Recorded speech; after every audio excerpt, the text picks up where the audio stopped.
Sebelum mulai menonton video ini, mohon segera klik tombol merah subscribe yang ada di bawah ini. Dan jangan lupa beri like dan komen. Terima kasih.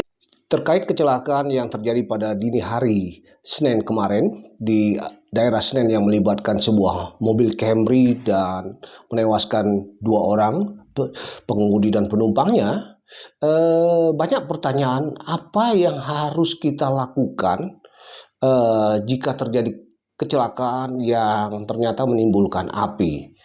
Oke, pertama, jangan panik.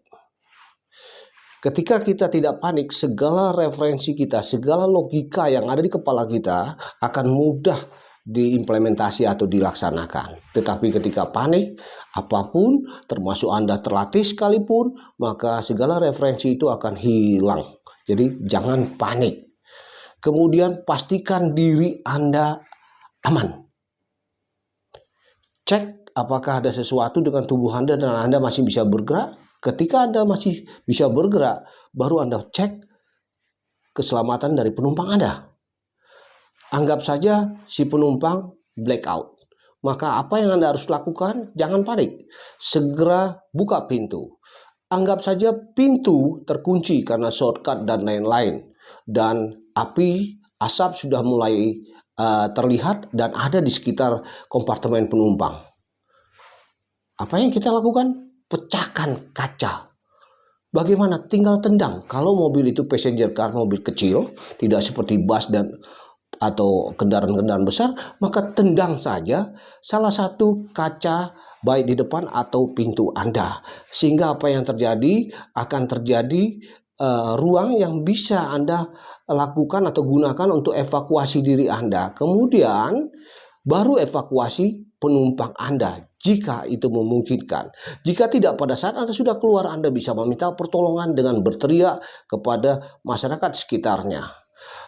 Artinya pada saat Anda sudah keluar, Anda sudah bisa mengambil tindakan-tindakan lain, apakah mengambil apar yang ada di sekitar dalam mobil, misalnya ada apar alat pemadam kebakaran dan Anda bisa mematikan sambil meminta bantuan para masyarakat yang ada di sekitarnya.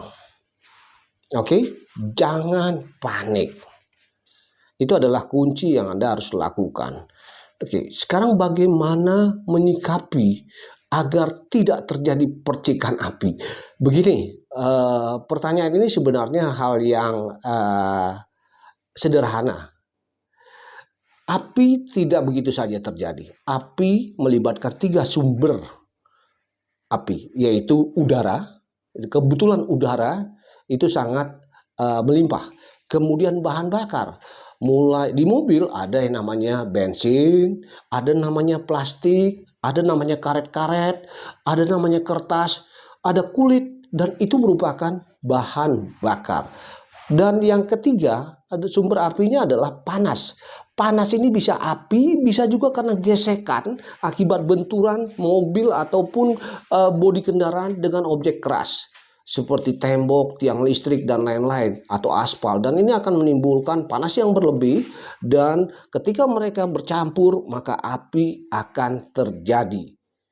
Oleh karena itu, tindakan preventif dalam hal ini yang Anda harus bisa kita lakukan sebagai pengemudi atau pemilik kendaraan. Pertama, pastikan kendaraan kita memiliki apar. Kedua, kita tertib dengan peraturan lalu lintas.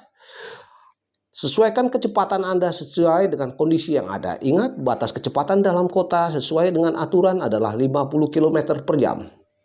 Demikian, selamat malam, salam road safety.